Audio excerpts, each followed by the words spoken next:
பொறந்த குழந்தையிலேருந்து 70 வயசுக்கு மேற்பட்ட பெண் மூதாட்டிகள் வரைக்கும் பாலியல் வன்கொடுமை இங்க இருக்குன்றது தான் ரெக்கார்ட். விச் மீன்ஸ் எல்லாமே இன்க்ளூட் ஆகுதா இதுல? குழந்தை. இப்ப நம்ம பார்த்தோம் இல்லையா? இதே மாரி பார்க்கும்போது இந்த செல்வம் அப்படிங்கிற ஒருத்தன் 55 வயசு காட்டு மன்னார் கோயில். அதுவும் சேலம் தான்.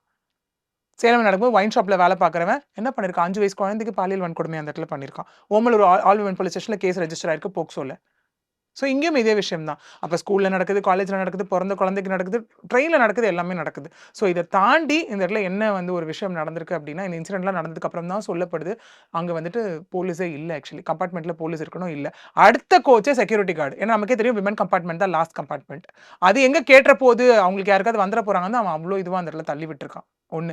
இதுல இன்னொன்னு என்ன அப்படின்னா, அவன புடிக்கும்போது அவன் வந்து தப்பிக்க ஓட முயற்சி பண்ணும்போது கால்ல அடி, கால உடைச்சாச்சு. கால உடைச்சுக்கிட்டாச்சு ஆக்சுவலி இந்த விஷயம். ஸோ என்ன இப்ப அரெஸ்ட் பண்ணி ஜுடிஷியல் கஸ்டடியில இப்ப இவன போட்டாச்சு.